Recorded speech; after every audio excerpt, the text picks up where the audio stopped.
राधे राधे दोस्तों, आइए हमारे चैनल अलौकिक श्रद्धा में आपका स्वागत है। आज हम इस वीडियो में जानेंगे कि हरियाली तीज क्यों मनाई जाती है, इसका महत्व, पौराणिक महत्व क्या है और इस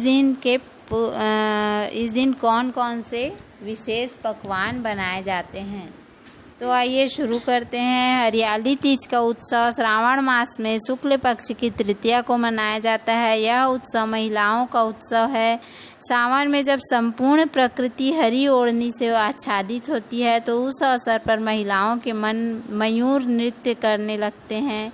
वृक्ष की शाखाओं में झूले पड़ जाते हैं और उत्तर प्रदेश में इसे कजली तीज के रूप में मनाते हैं। सुहागन स्त्रियों के लिए यह व्रत बहुत ही महत्व रखता है।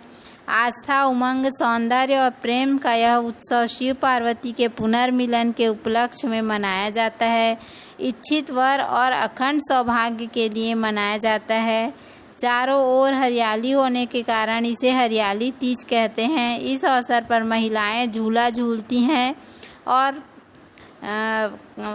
कृष्ण भगवान और राधा रानी के लिए भी झूला तैयार करके उनको झूला झुलाती हैं, लोकगीत गाती हैं और आनंद मनाती है।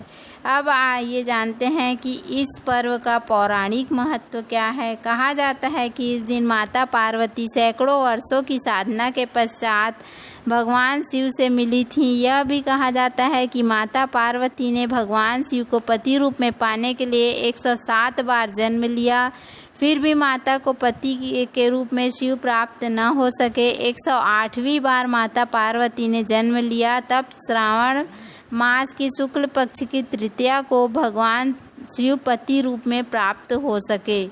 तभी से इस व्रत का प्रारंभ हुआ। इस अवसर पर जो सुहागन महिलाएं 16 श्रृंगार करके शिव पार्वती की पूजा करती हैं, उनका सुहाग लंबी अवधि तक बना रहता है।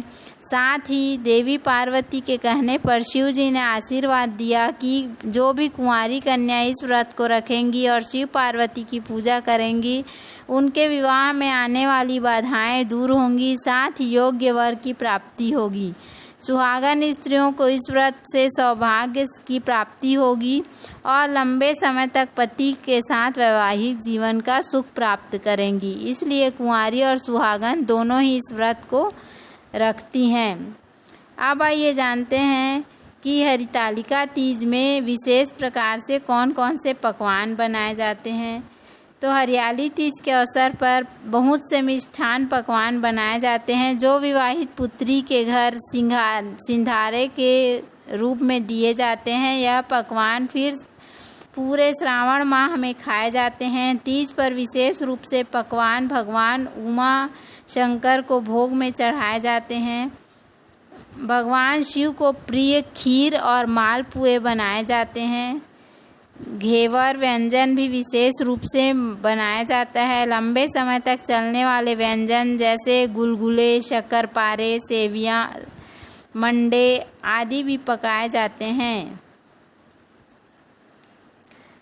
तो उम्मीद है आपको हमारे द्वारा दी गई जानकारी पसंद आई होगी।